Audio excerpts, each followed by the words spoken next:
The man we are having a conversation with today is not your ordinary leader or even your ordinary governor. He first made history in the 1980s when in his 20s he was elected into parliament, becoming Kenya's youngest member of parliament at the time. He went on to vie for the presidency, albeit unsuccessfully, and went on to become the Minister for Lands in the late Mwai Kibaki's administration between 2008 to 2013. He then transitioned to Senate, where he was the senator for Siaya for 10 years, including being the Senate minority leader. He went on to transition into the county government and now sits at the helm of the Siaya County government. I am describing James Aggrey Bob Orengo, who is not only the Siaya governor, but also a father, a lawyer, and a human rights defender, known for shooting straight from the hip, never mincing his words, and never backing from a fight, be it legal or political. And today we have the privilege to speak to him. Thank you, sir, for making your time for us here at your rural Siaya home. It's quite beautiful, sir. Thank you, thank you. How is the festive season treating you? Well, it has been peaceful, quiet, but of course we had this incident in which we lost Sarah Jirongo over the month of December. But I think, the festivities, once they begin, calls us into action because, our roads are jammed. People don't get, a means to travel to their rural homes or to places or destinations for holiday. But all in all, I think it's been a peaceful year, peaceful festive season. It's quite good to see you because 4 months ago, there was a period where some say you took a political hiatus and rumors began to circulate that you are unwell, you had been taken ill, probably in India or the UK. Then came a letter that would later be dismissed as fake, where you had resigned to concentrate on treatment. You'll, however, make a comeback just a few days after all these rumors, where you spoke at the burial of the late Phoebe Asio, and you delivered a moving speech in trademark Orengo style. But however, Kenyans and residents of Siaya are still unsure of where you were during that period, and maybe they'd like to know where was Orengo during that period when there were too many questions about his whereabouts. I'm well. Let me begin with that. But I was in India. That's a fact. I went to New Delhi, where I spent some time with friends. Then I went to Hyderabad. Hyderabad, again, I have a number of friends who live there. A few years ago, I had gone to Chennai. There I have a friend who lives in Kenya but comes from Chennai. And it suggested to me that I should go to Hyderabad. That is a modern metropolis. I should look at what's coming up in that particular area in India. While there, of course, I went through some medical checkup, which I normally do. I've gone to Chennai, I've gone to New Delhi, I go to Bombay, but it was just that. And I thought instead of answering to rumors, I should just present myself, and then people can, make up their mind about what they thought my status is. Yeah. Just a few months before then, there was a threat to impeach you. I remember covering a press conference by a group that called itself the Ramogi Professional Caucus. They were threatening to rally the members of the Siaya County Assembly to kick you out of office, claiming that you had refused to work with the national government. Were you aware of such a threat, and did it trouble you? I'm aware, but the people really talking on the sidelines. I don't think they participate in mainstream politics. I think you get quite a number of people, whenever there's a new political situation, they try to take advantage, and they also try to make a name, or they try to get noticed.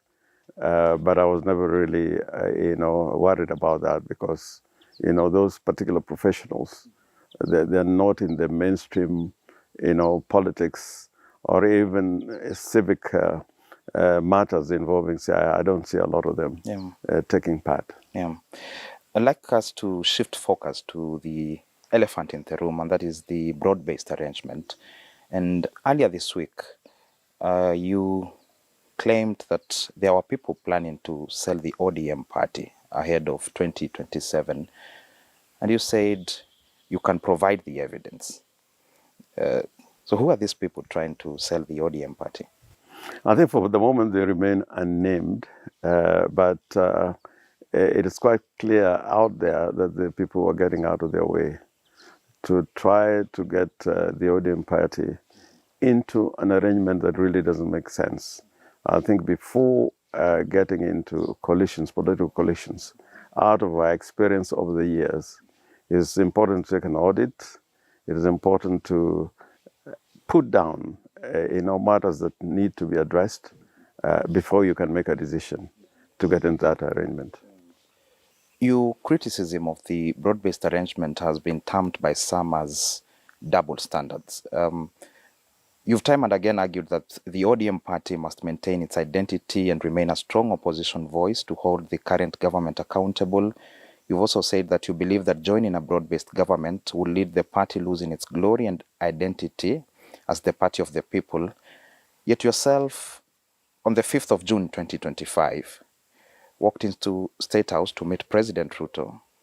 And this is where they cite the double standard, because the broad-based arrangement is between ODM and President Ruto's UDA. You were in State House, and you emerged with a number of goodies, including 8 billion shillings to construct affordable houses in Siaya, 2.5 billion shillings more to construct hostels in universities and TVETs, 2 billion shillings for modern markets, and 1.6 billion shillings to electrify over 10,000 homes. I think that is very wrong. I mean, a simple reading of the Constitution says that there should be, cooperation between the two levels of government. As you know, there are a lot of activities by the national government which are in the domain of county governments. For example, housing and health and sports. Those are issues which are in the domain of county governments. But as it were, the national government has set up funds to make interventions into housing, into sports, into health. And whenever those occasions arise, it is important that SIA as a county participates from the point of view that the planning and the implementation should be both a role of the national and the county government. It is on the issue of how the structure set out the Constitution works. I don't go to State House, to go on my feet, as it were, to beg. I go there on the basis that the Constitution requires that there should be equity and there should be fairness in operations of the national government. And even at the county level, all the sub-counties and wards are entitled to equity and fairness. Looking forward to 2027, the ODM party has what some will say 3 options on the table. The party may continue to work with President Ruto under revised terms. This could mean ODM supporting UDA, especially in President Ruto's re-election, or even UDA supporting ODM, and you've had calls for President Ruto to join the ODM party. The second option on the table will be you reuniting with your former partners. That includes Kalonzo Musyoka's Wiper, Eugene Omalo's DAP-K, as well as Martha Karua's PLP, and bolster the opposition chances of making President Ruto a one-term president. And the third option is going it all alone, presenting a candidate and rivaling both the united opposition as well as the government, the incumbent president.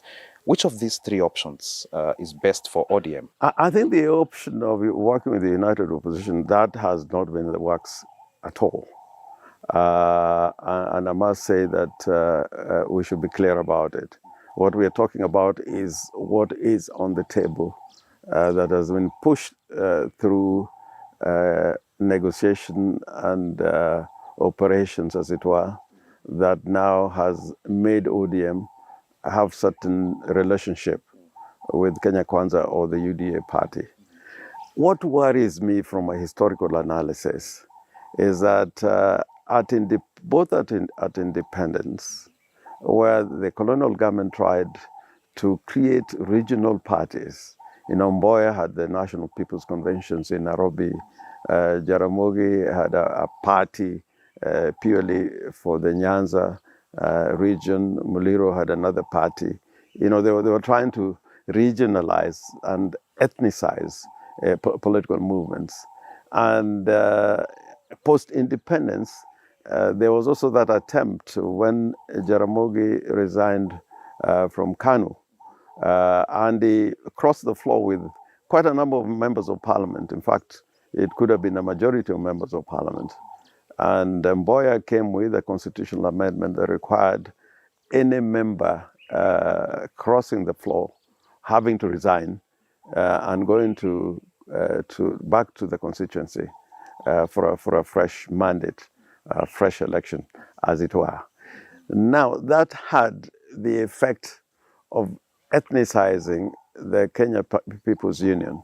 It had support nationally, but by the operation of the politics of the day as driven by KANU at the time, it became a regional and if not a tribal party. Now, Moi also tried to do the same when we had this big national movement forward.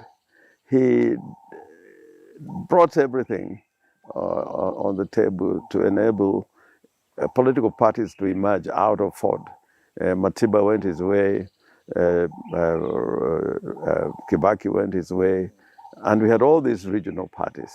Now, I think what Raila did out of the realization that regional parties could not be an answer to the demands of Kenyans, he strived to build a truly national party, which is ODM.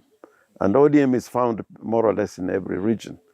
Now, I see an attempt to try and drive ODM to become a purely regional and if not a Luo party.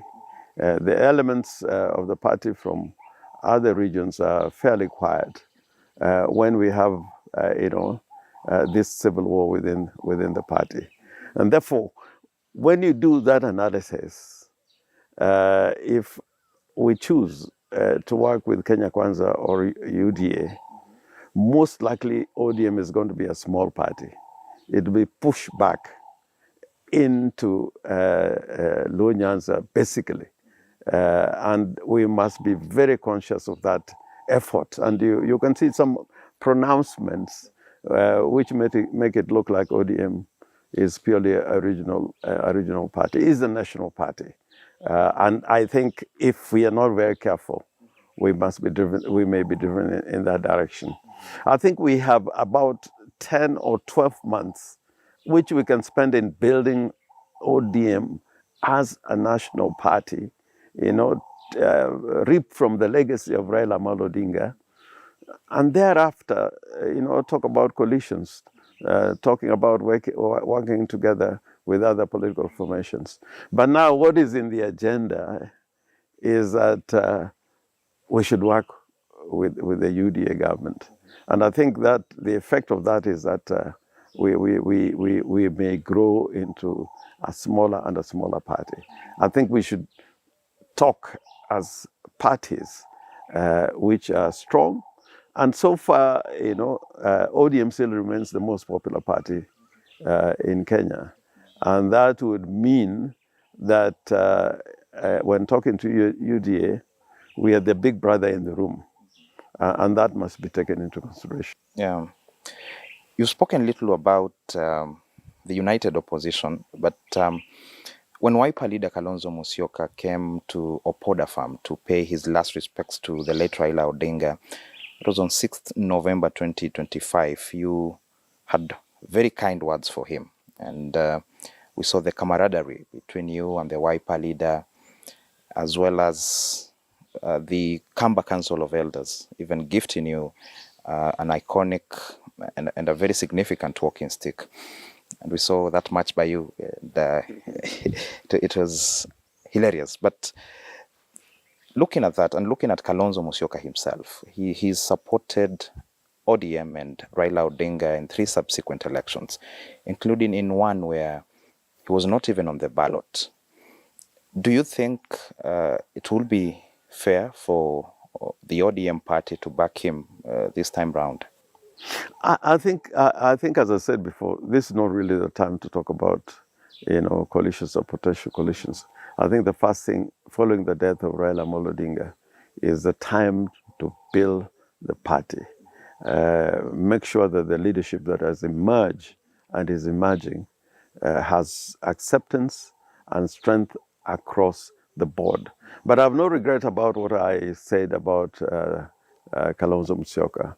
I think if you were there when we were making negotiations for him to stand down for Raila Amolo Odinga 3 times in a row, it was extremely difficult for him, extremely difficult. And as it were, even in the last elections, if you look at the turnout in Ukambani particularly, in his strongholds, and the votes that he garnered for Raila, in terms of percentages, in the region of every constituency over 85%. I think that is something for which we can appreciate what he did for the ODM party and for the leader of ODM, Raila Amolo Odinga. But that is not to say that a decision has been made, and neither is it to say that is my most preferred candidate. But I think he's a good human being. Onto a topic that I really wanted to talk to you about is Raila Odinga.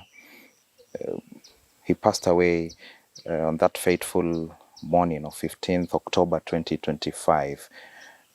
Where were you when you first heard the news, and what was your first reaction? Well, I was really shocked because the day before, it was on the 13th, the deputy president was in my office. And at that time, he called me while we were at my office in Siaya. And we had intended to have him close the international conference we were holding, which was beginning the day he died. And Raila was supposed to close that conference on the 17th. So he was talking to me, expressing concerns about how that conference was going to go, and how he had challenges coming back to close the conference because he had a trip also to make to Dubai. He talked to the deputy president in my office, and we were together with the party leader, the ODM party leader, Dr. Oburu Oginga. So on the 15th, when we were just about to go through the opening sessions of that international conference, we get the news that he had passed on. I mean, it was a shocker. It was tragic. He didn't give me any signs that he was extremely under the weather.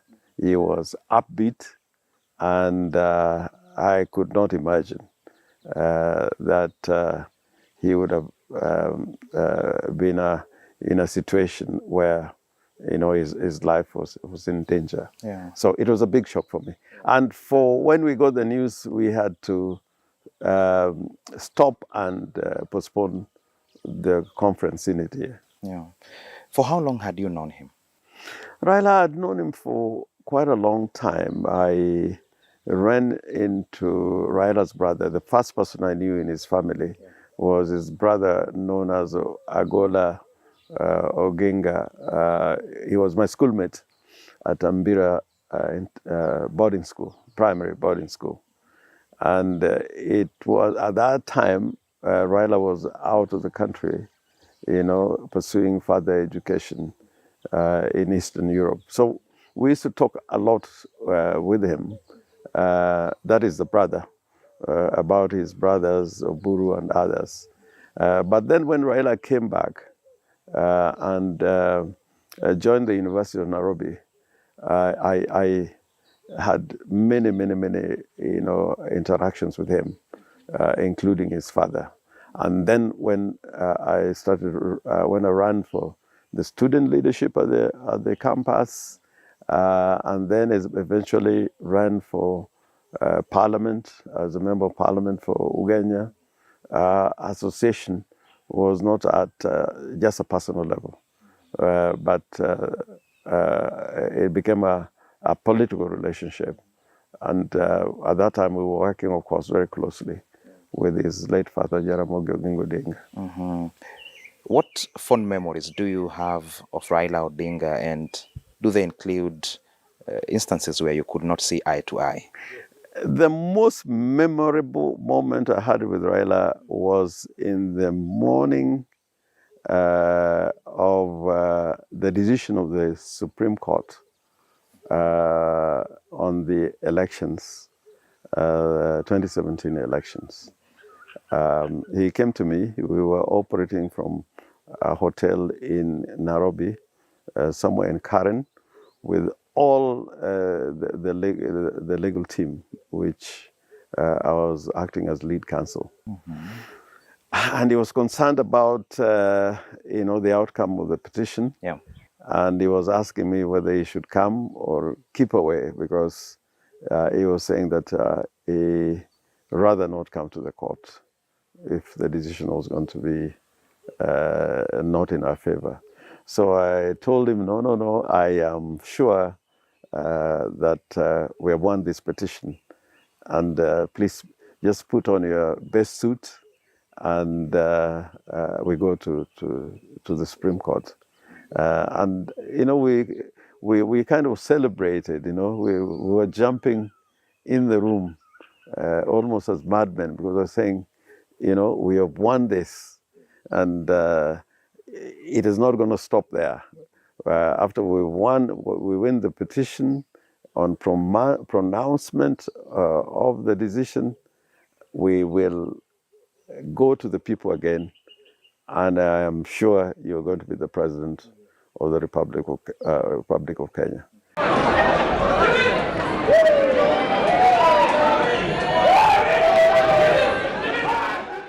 The only thing that happened thereafter was that we later on decided that we should not participate in the elections.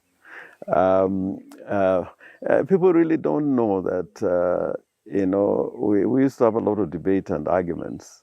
And this started from the time when we were working with Jaramogi Oginga Odinga. We used to meet quite often with the Mwites, the Manyaras, the Joagers, and Raila, of course, with Jaramogi. And we'd have heated debate, and sometimes tell the old man in the face that on this one, you're wrong.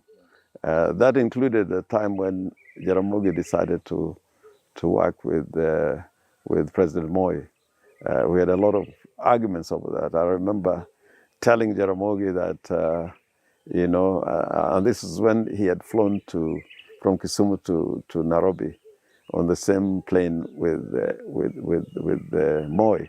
And I told him, that's a disaster. You destroyed the framework of the Constitution, because the people should always have an alternative, and therefore it was not right for you, to ride in the same plane. But even with Raila also, we had moments when we didn't quite agree with many things, but we also always said that despite those disagreements, or any disagreement, we should always find a path, to move forward rather than backward. We should never make one step forward and two steps back. And those moments included the issues around BBI, in which I had a lot of misgivings about, and about some of the amendments that were being made to the Constitution. Even as we speak, I would be very hesitant to any moves to amend the Constitution, because I think amendments tend to be opportunistic to serve certain momentary purposes. In fact, even very individual purposes.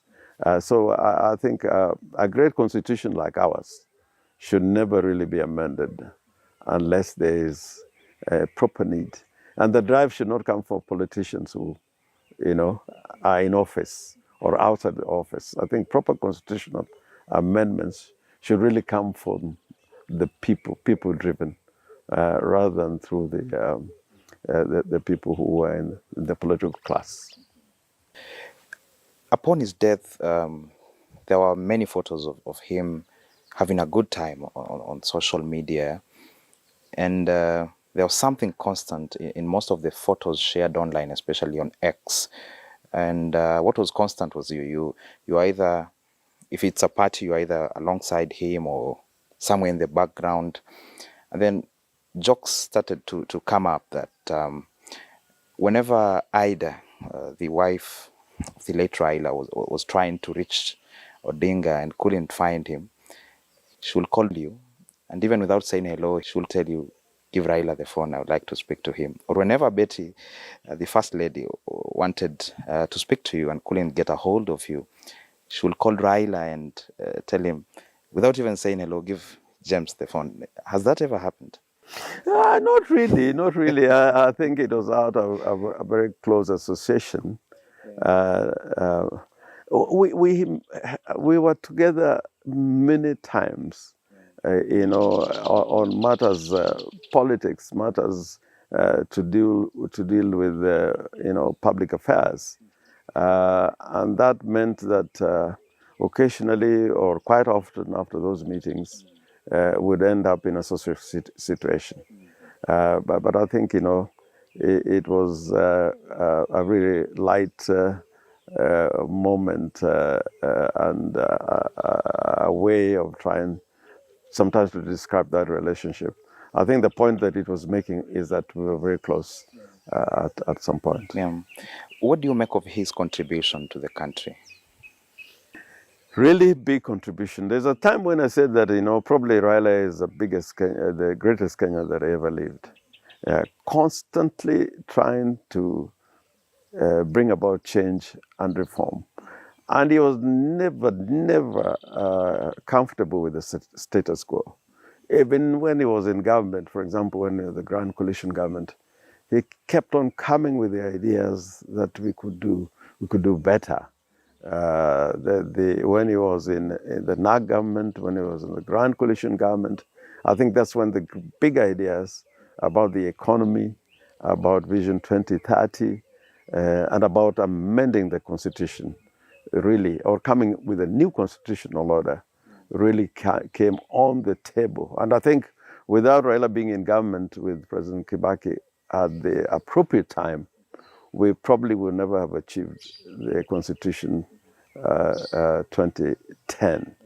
So I characterize him as a progressive politician, and also as a radical whose actions was tempered with a degree of pragmatism. But he was never satisfied with the status quo. He constantly was pushing for change. And the other thing that I liked about Raila Amolo Odinga, whatever arrangements he went into, and he had a cooperation with Moi, he worked with Kibaki, Uhuru, and also with President Ruto. But what the spirit that was driving him all the time was to bring change and reform, not only on the constitutional and legal front, but also for the to bring policies and programs that could impact positively the lives of our people. Yeah. Upon his death, we saw him awarded the country's highest civilian award, and that is the Chief of the Golden Heart, CGH. And we also saw just the other day, President William Ruto promised to rename Talanta Stadium after him. What do you make of the government's decision to honor him in such a way posthumously? Well, Raila deserves those honors, and I think I regret that those honors were not being, given during his life. And it's a typical Kenyan situation. We tend to honor the dead. We didn't at all during his life, particularly in opposition, treat him as a statesman. He was many times, intimidated, arrested, detained, shot at, and those were not the things that you do to a person that you would eventually, consider to be a great statesman. Yeah. I think it's a typical Kenyan thing, because you remember he took the Nobel Peace Prize that was won by Wangari Maathai. For Kenyans to think that Wangari Maathai was worth some of these honors. And it was after he got that award and after his death that we started treating Wangari Maathai as a hero. The same thing happened with Jaramogi Oginga Odinga. There was an attempt to give him some kind of state funeral, but there was a lot of objections by us in the opposition, because we thought Jaramogi had been really tortured and taken through a rough time during his stint in the opposition. Yeah. Let's switch gears to Siaya, and this may be an obvious question, but will you be seeking a second term as the county boss, and will it be on an ODM ticket? Well, my party is ODM. I intend to remain a member of the ODM. I think the question of running for office as governor for Siaya is a natural desire and consequence after serving the first term. But I must say that whatever decisions that I make will be determined by what is happening in the national politics, because I think that there are issues out there that needs attention, that we must come up to talk about and push through, so that the many battles that we have been engaged in making Kenya a democratic nation that respects human rights is maintained and protected and defended. It's been slightly over 3 years since you went at the helm of the county government. What will you term as your greatest achievements so far?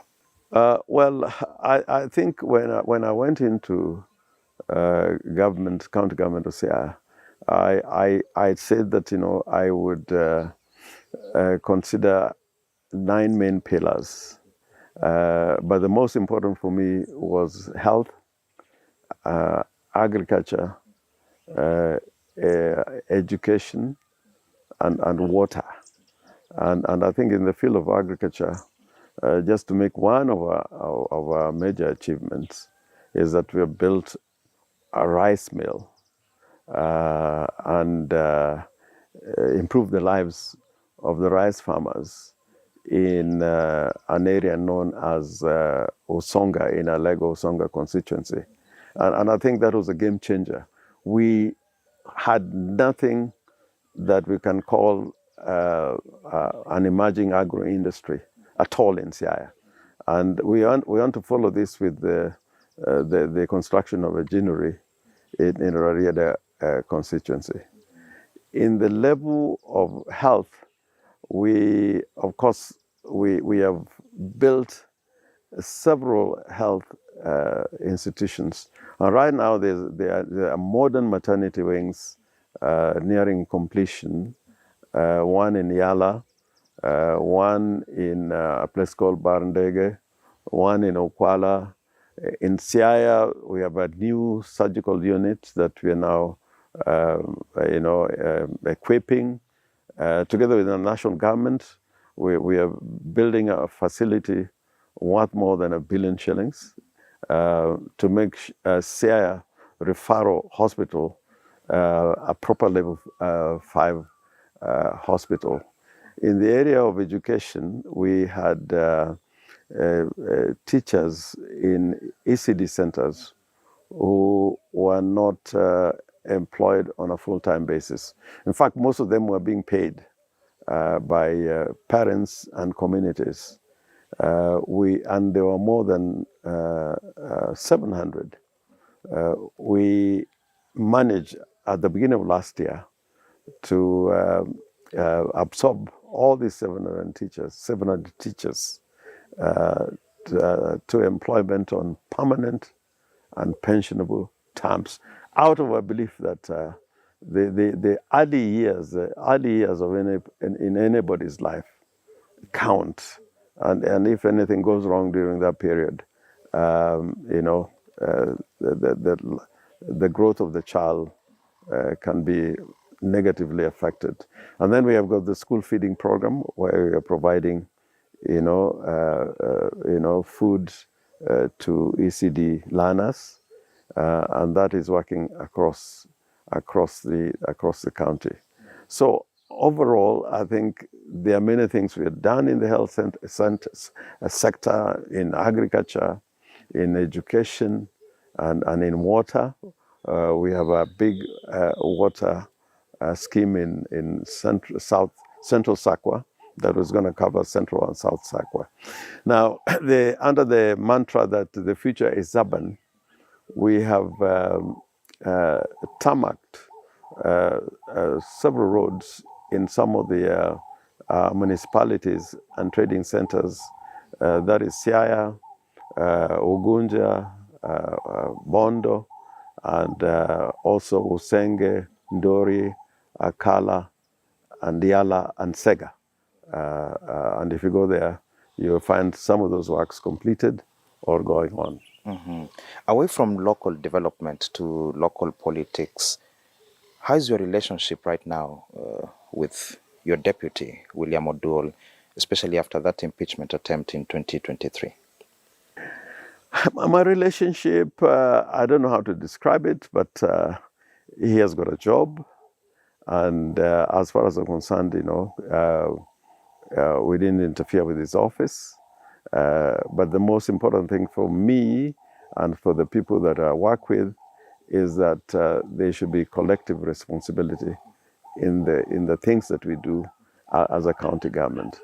And so long as we are working or operating on those terms, I have absolutely no problem. Okay. As we come to an end, I'd like you to give your final message to the residents of Siaya, to members of ODM, as well as to Kenyans at large. Yeah, first of all, I want to wish people in Siaya and the nation as a whole a happy New Year, and I hope the New Year 2026 will be a better year as we drive towards 2027, when we are going to hold general elections. I also wish to affirm my faith in the party Orange Democratic Movement. I appreciate the fact that it's the biggest and the most popular party in Kenya, and I hope that the membership remains united, and in that unity get the best for the membership and for the country. That ODM should not be transactional or opportunistic. I think we should protect the legacy of Raila Amolo Odinga as a defender and promoter of democracy and good governance, and that should be the guiding principle. As for Kenyans, we got a great challenge, but I urge them to be eternally vigilant. Governments are very difficult animals to deal with at whatever level, even at the county level and at the national level, obviously. So I want to urge Kenyans to be eternally vigilant that as taxpayers and as Kenyans who should enjoy the fruits and promises of the 2010 Constitution, it is upon them to protect those rights and to get their fair share of the promises of the Constitution, as I say. All right. And thank you once again for your time, sir. Thank you. We also wish you a happy and prosperous 2026. Thank you so much. Indeed, that has been Siaya Governor James Orengo speaking to us on a myriad of issues, from his absence from office back in August to what he thinks of the broad-based government, to what his relationship was like with the late Raila Amolo Odinga, and finally to his plans for Siaya County. If you missed any bit of this interview or you would like to watch it again, be sure to catch it on all our social media platforms, and that is at NTV Kenya on Facebook, on YouTube, Instagram, TikTok, as well as on our website. God bless and have a happy 2026.